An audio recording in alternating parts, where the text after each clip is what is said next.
Hey, John, welcome back to the podcast. Hi, Debbie. It's always so great to talk to you. It is so great. I've been looking forward to this ever since, I think I reached out to you when I had Kathy Adams on the show to talk about her book, Restoring Our Girls. And I knew about your book, Rescuing Our Sons. I'm like, I got to bring John on to talk about this as well.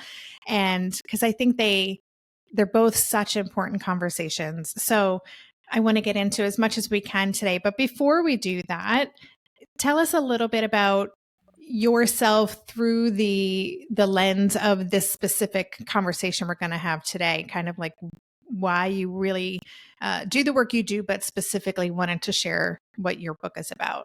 Yeah. So I've been practicing for almost 30 years. I can't believe it's been 30 years, Debbie. And I did not intend to work with young people. I thought that's going to be messy. I don't want to do that. But I wanted to have my own practice, and my initial referrals started to come from school social workers. And I just fell in love with these kids. So I realized, okay, this is my fate, that I will be working with young people. And every few years or so, there are a few insights that come my way, and that happen here in the room. And I think, oh, I don't know if people know. I don't know if parents know what's going on with their kids. So I'm going to write what I think I've learned here and put that in a book and send it out there in the world. And most recently, I've noticed a big gender divide, which is something, honestly, I hadn't really made note of previously.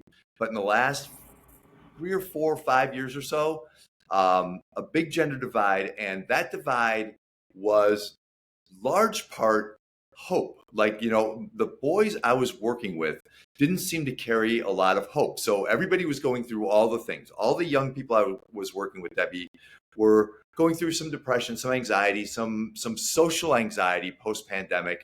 All the things you would expect the teenagers go through, relationship issues. But the girls I was working with had this resolve and this future orientation. They were able to kind of buoy themselves up. Like, you could see, for lack of a clinical word, you could see light in their eyes. You could see, like, okay, I have this feeling they're going to be okay, almost to a person.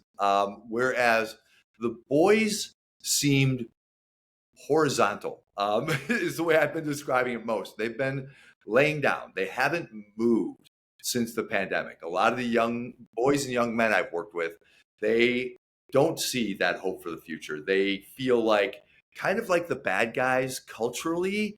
There's also a little bit of a feeling like, this isn't our moment, so I'm not sure where we fit culturally in this moment. And they also recognize, I don't want my dad's life, if they're what, or the lives of the men around them. And so there is kind of a combination of factors that is drawing hope from them. And so we're seeing all these behavioral issues and depression and anxiety, but I think all of it is derivative of some degree of hopelessness and loneliness that they're suffering. They're spending a ton of time alone. That really concerns me. Yeah. I mean, there's so many things that we could unpack in what you just said. And I don't want to spend a lot of time here, but just, you said since the pandemic. So is there anything, what is it specifically about the pandemic that you think has made the biggest difference with boys specifically? Yeah. The girls I work with kept in touch with each other during the pandemic. So they found ways to connect. They would meet outside. They would contact each other via FaceTime, like we're kind of doing now. They had ways to keep their social battery filled. And the boys I work with, they isolated, kind of wholly isolated. So they were up in a room or down in the basement virtually all the time. And for the teenage boys and young men I worked with, in order to pass that time, they were either watching pornography, playing video games, or smoking an awful lot of marijuana, like more than I think most of us have any idea, because there's so many different delivery devices, that some of them don't smell at all. And a lot of these boys the vast majority were not smoking to get high. They were just smoking to pass time, to get by. Like, one boy described it as like, I'm going to induce a coma. And if something interesting happens in my life, I'll consider coming out of it. But otherwise, I'm going to stay here.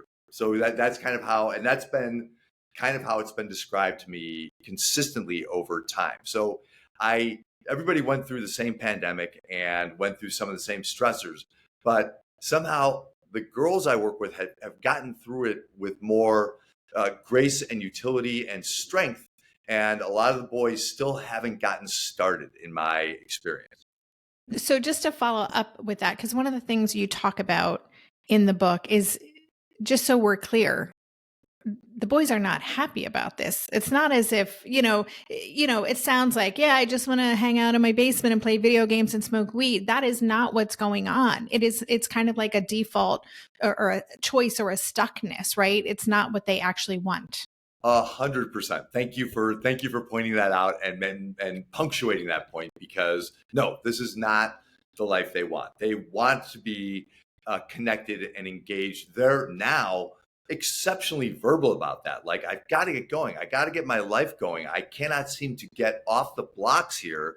That's why a lot of these guys are actively seeking therapy, because they realize, like, I'm stuck. I cannot, I'm in this loop day by day by day, and I've got to get out of this loop. So yeah, not to villainize the boys, or, I certainly don't want to play into the myth of like laziness or anything like that. No, this is not where they are.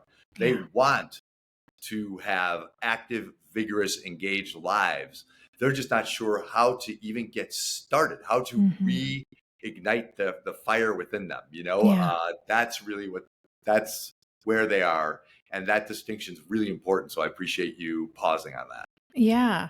No, I think I felt so much empathy in reading the book. And it's something, I've been thinking a lot about over the past, many years actually, as a woman and, a feminist, and growing up when I did in the 70s and 80s, where it was a very different, dynamic in terms of who was thriving in school and in university and the workplace and things like that. So I have been thinking a lot about this and feeling more and more empathy for the plight of boys, and kind of their place in the pecking order, or, the opportunities that they have, and what we know about their the numbers of boys who are going on to higher ed and all of those things. Yeah. So one of the things there was a quote I pulled out because it really stopped me in my tracks when I read it. It was towards the beginning of the book. You said, more and more I see self-loathing in young men and boys. And I was like, ugh, like I just felt that so deeply. Can you talk about self-loathing, and where does that come from? Like, in your experience, how does that start to manifest? Well, if you picture the world that boys and young men right now have grown up in, they have not heard a lot of good things about well-known men. Toxic masculinity is a phrase that they have heard over and over and over again. I worked with one family, and mom said to her son, "Hey, you have to recognize this is not your time. This is your sister's time." So in the wake of the Me Too movement, which is a critically important movement that boys recognize is a critically important movement, they're not sure what their voice ought to be, right? They're not sure like whether they should step in and say anything. Somewhere in the book, I tell the story of a boy who was taking a gender studies class. He was a freshman in college at the time, and he had some things he had wanted to say and ask. And he ended up dropping the class because he realized, like, I'm afraid anything I say or do could get me canceled. And that's where I think some of the self-loathing is derivative from, is like, I'm not sure. I think just maybe by virtue of the fact that I am male, straight and male in particular, I think I might be one of the bad guys just by virtue of that, not having perpetrated any crime, not having hurt any woman anywhere. I'm afraid I'm part of the problem. My best move is to step back and shut up. And, and self-loathing by and large comes from that kind of thinking. It's actually when you're sitting across from these guys, Debbie, it is endearing.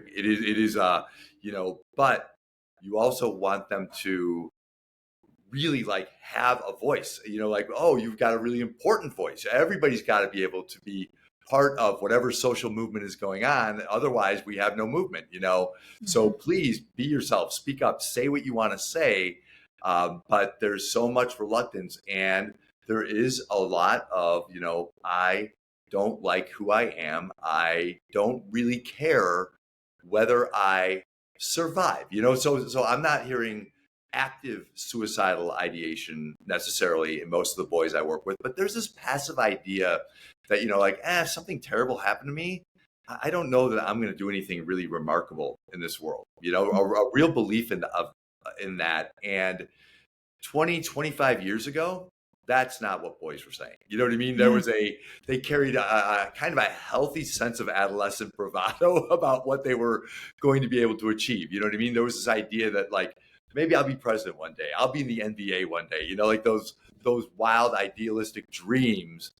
Boys now do not have that. There's a flatness to the way they feel that comes across, like, in sepia tone. Yeah.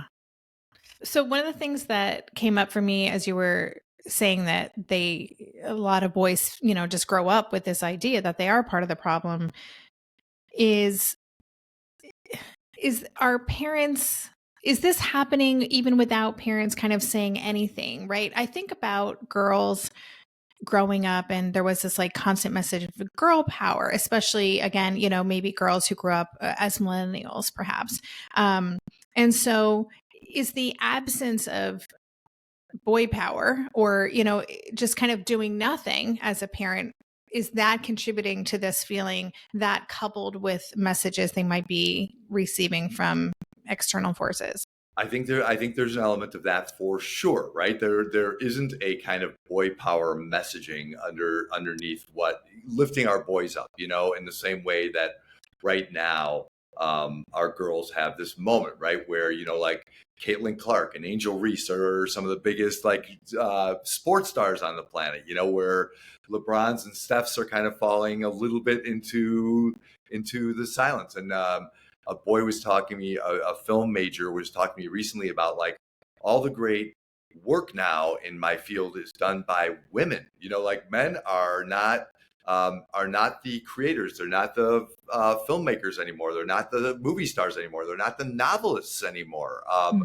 Women are kind of leading that charge, and couple that with the idea that from like second, third, fourth grade, an enormous number of boys have been diagnosed with something, are medicated for something, right? Usually it's an ADHD or an anxiety disorder or something like that. So they come into the room, by the time I meet them, already kind of self-pathologized and diagnosed, really feeling like, I'm not well. I'm not, I take these pills because I cannot manage my own world in an efficient way. Whereas by and large, the girls around me, they're managing just fine, despite the fact that, we're still making more money. There's still a glass ceiling. Boys are cognizant of that, like equity and equality have not been reached in any way, but they feel like they are many steps behind also in a lot of ways, and that they are not smart, capable, competent, and resilient in the same way that their female counterparts seem to be. Yeah. Yeah. Yeah. And so there's this kind of void, right, that you talk about. The voice is kind of stepping into. You talk about, you have a section that's called "The Voice is Recruiting." So one of the quotes that I pulled out is, you said, "I want you to be aware that there are voices other than your own that could be making an enormous impact on your son's identity, and that these voices are impervious to your parenting." So I'd love if you can tell us a little bit about these kind of influential voices that exist, that are these boys that we're talking about today are really vulnerable to.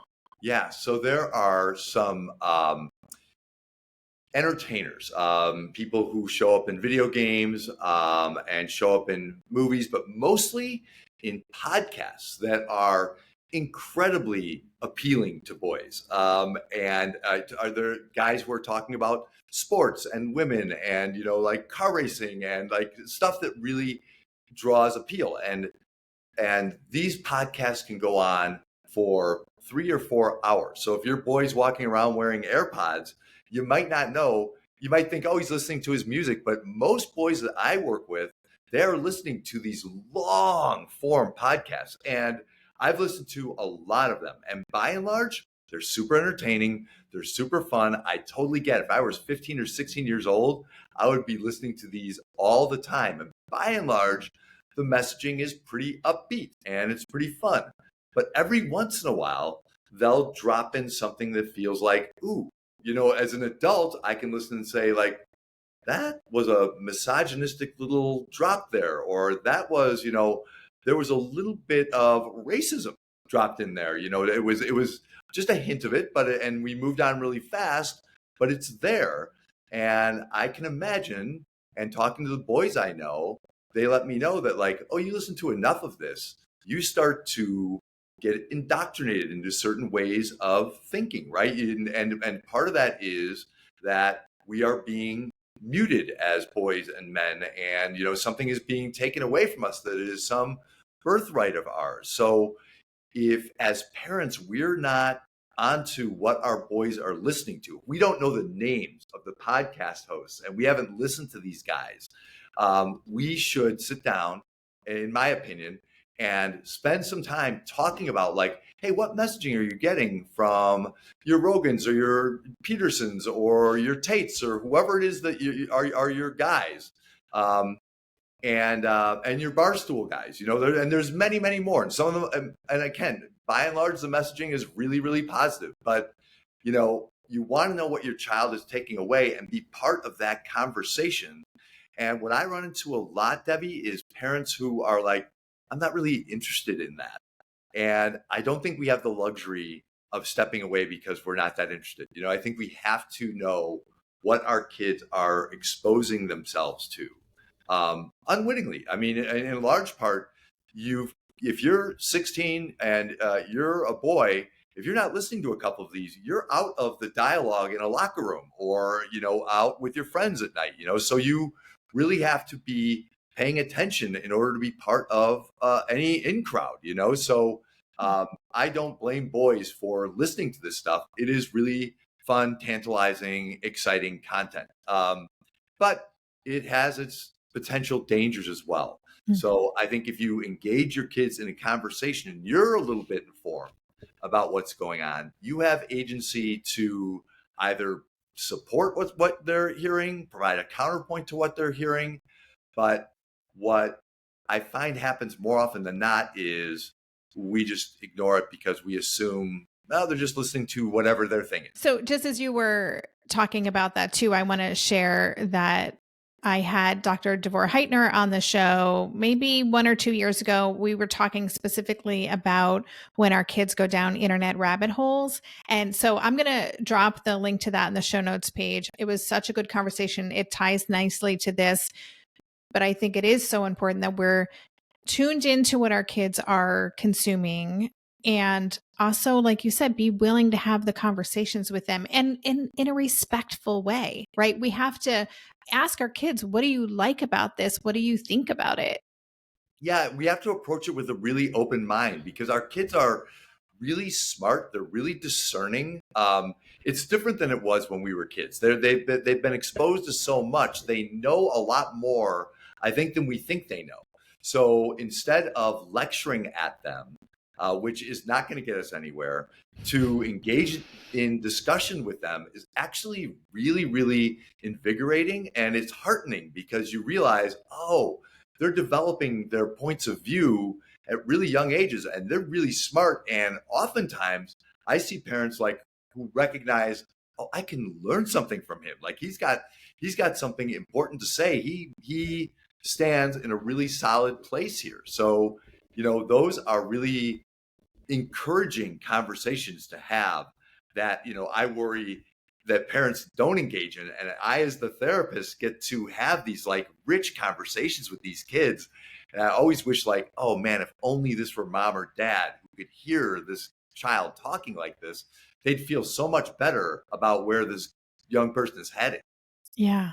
Yeah. And I'm going to throw one other resource out there too that I'll put in the show notes. And that's Julie Bogart's book on raising critical thinkers, because it has some really good guidance for how to navigate these conversations. So I just want to touch upon neurodivergence. So this is a bigger conversation than that. But I also am just curious from your experience, your thoughts on the perhaps, heightened vulnerability of neurodivergent boys to kind of fall into some of these patterns, the hopelessness, or to really struggle perhaps with identity development, which is something you talk about in the book. Yeah, it's super interesting to see how my neurodivergent guys take in this stimuli, because as you know, no two people are alike, no two neurodivergent people are alike, but there is a little consistency and commonality I'm seeing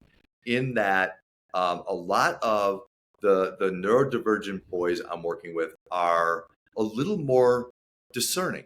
They feel a little less hopeless because and I think they kind of approach a lot of the material that's coming at them from a different angle. And so I actually am seeing, again, they're going through all the things and sometimes then some, right? But I don't see them as stagnated by the moment, cultural moment, as I do some of the kids who don't fall in that neurodivergent category. I was working with a young guy recently, and he kind of refuses not to feel upbeat about the future. Despite a lot of material that suggests he should, and he kind of has created this way of thinking about himself, the world, and the future, where he can be optimistic, because he realizes that the pitfalls on either side of that are depression or anxiety or something awful for him. So he thinks very, very differently than most anybody I've ever met. And he realizes, I am on this little precipice. I don't want to fall off the cliff in any way. So I've got to be, if I'm not optimistic, I know that the alternative is not good for my well-being. So, in a way, it's a strange thing to say, but sometimes I think neurodivergence really works well for children that I work with. And this is one of those circumstances where, on the whole, not necessarily to a man, but on the whole, I find that they tend to be better off emotionally than some of the other boys I work with. It's so interesting, because I was thinking that, and I often say this, that our neurodivergent kids, because they often have to invest more in and spend more time learning social emotional skills and just kind of like doing work on themselves, whether through therapy or other things, that they are actually have a much higher, perhaps, emotional intelligence than their neurotypical peers. And, in the book, you talk about this emotional intelligence gap, which I thought was super interesting. You said, we raise our boys to be independent nearly every way, but we teach our girls to be cooperative and interdependent with one another. So that was fascinating to me, and so true, and shocking, really, that is what we're doing. And that's a huge deal. But then, as we're talking about this, it kind of makes sense that perhaps neurodivergent boys maybe have an advantage there. I think you're right. And as you're talking, I'm thinking, like, why do we agree here? And part of it is, I think that there's this practice effect that neurodivergent kids have, right? You're right that they've had to work on social emotional learning and emotional intelligence skills. And so the pandemic didn't throw them off, because they've already been working on this stuff, and then they're going to continue through it. Whereas a lot of the young boys I work with who are neurotypical, they're new to any of this kind of work, right? So if they're coming to therapy for the first time, and they are already experiencing symptoms of something that they want to repair, right? And so we're working, kind of coming from a deficit, to catch up to, I think, some of the neurodivergent kids who are already kind of like several steps ahead, and learning those emotional intelligence skills and having those ingrained in your brain early in life get you so far ahead in ways I think we really haven't measured very well yet. But I mean, like really in most every measurable way, to create like resilience and competence and that willingness to be interdependent with one another and recognizing like, oh, I work better with other people than I do just on my own, at least some of the time. Yeah. That recognition, that self-awareness is so important. And our neurotypical boys, I think, still feel this steely need to be independent that sometimes works against them broadly. Yeah, it makes so much sense. There's so much that we could get into in your book. I just thought it was so fascinating, such a good read. And I'd like to, as we kind of wrap up, to give a tool or two to parents. So parents who are raising boys, you have a whole section in the book about what we can do, but can you share an idea or two of how we can start to, if we're of any role of influence in a boy's life, how we can start to support this shift for them?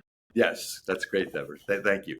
A couple of things. First off, I encourage parents to get into your child's world, like we were talking about with the podcast before. We sometimes make these assumptions about our boys, about all our kids, but I'll focus on boys for the time being. That they're lazy, that they're just playing video games, and that's pointless. They watch pornography, and that's pointless. They listen to these podcasts. How stupid. Let's make them not do that. Let's punish them. Let's create consequences. And sure, if you're inclined to do that, fine. But understand what it is that they're ingesting all the time into their brains, and talk that through with them, and try to understand like how they're developing their point of view, and weigh in. Even if you disagree, have a healthy debate with them. They will feel more connected with you, and they'll rely on you more, be more willing to share with you. Even if you disagree with them, they'll feel respected, that like, oh, mom or dad actually recognizes that I have a point of view that carries some validity. That is, that's a big deposit in the emotional bank account you carry with your kids.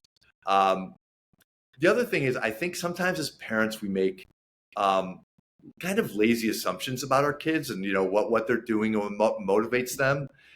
Instead of recognizing like, oh, they might be struggling, and that's why they won't leave that room up there. That's why they're out with their friends all the time. Maybe that's why they're smoking or drinking too much. And so we move real quick to consequence. And I get it. Listen, I'm a parent and you're a parent, and that anxiety, it comes to us quickly. So I'm asking parents to do a pretty mighty thing by putting that in the back seat, at least for the time being, for a moment, and thinking about like, I wonder why my child is choosing this behavior, and to see underneath the behavior to like, okay, what's driving that? Like what emotional stuff is driving that behavior? Because there's always something going on underneath the surface. And if we pay attention to that, then we can help our kids through these difficult years. If we don't, then we become an obstacle to work around. And that's where we get the myth that,